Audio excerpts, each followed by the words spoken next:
the Trevor Jackson podcast. But it's some Yes, things sir. that you said that really caught my attention. I just want you to land your plane with this thought process.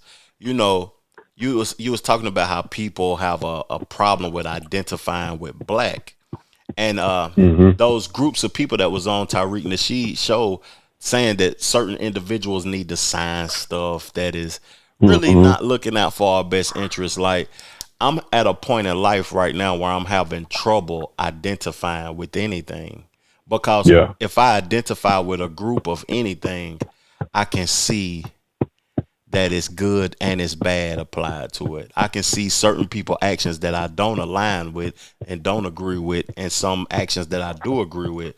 So it's I'm at a point where standing on my own is unifying could take me way further, but standing on my own is something that I feel like that's the place that I'm going to be at right now in life because people are doing things that just don't sit well with my soul. What's your thoughts Yeah. about identifying with anything, just anything in life?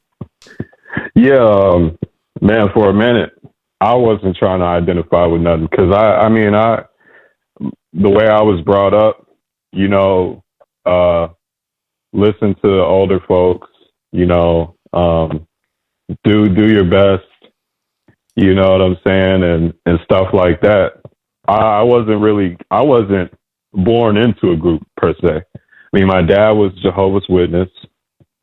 You know, my mom, she came from the church background, but she didn't really push the issue like that. You know, my parents ended up divorcing when I was pretty young.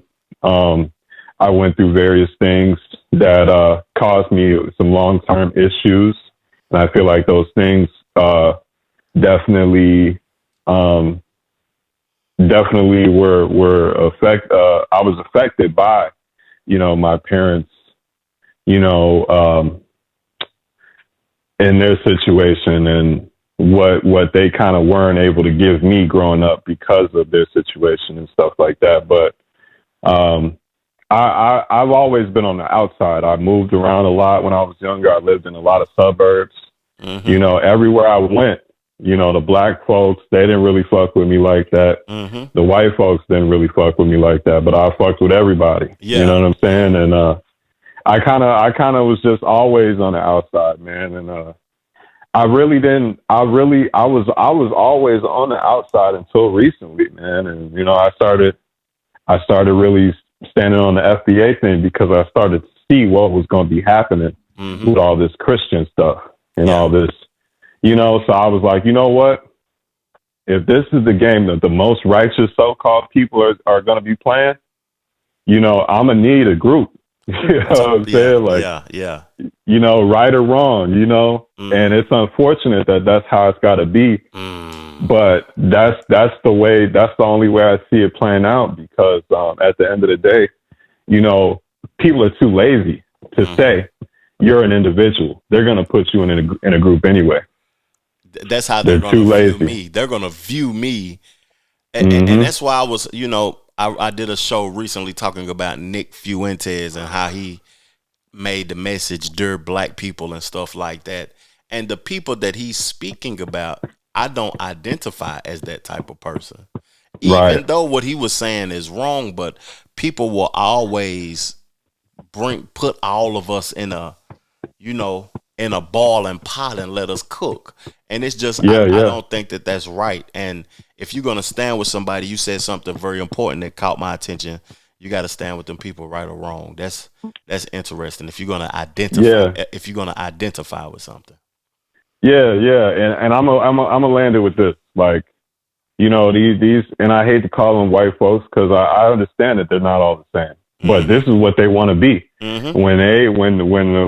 When old boy got his ass whooped, him and his girl, his lady or whatever in Cincinnati, you know, at one point he was Russian, and then you know he got his ass beat so bad, you know, they made him American. You know what I'm saying?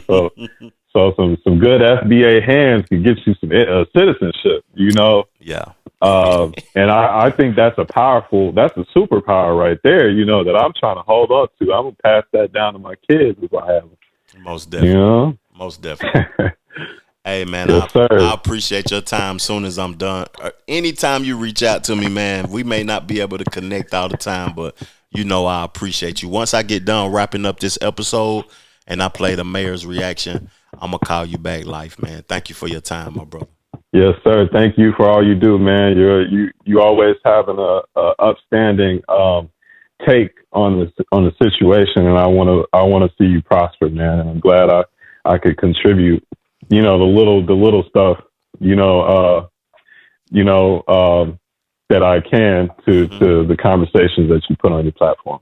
Man, you just gave $1 million worth of game just now, man. Not no pun intended with Gilly and Wallow podcast, but you gave $1 million worth of game because I guarantee somebody heard something that you said that impacted their soul. Thank you, life, man. Thank you. Appreciate it. The Trevor Jackson Podcast.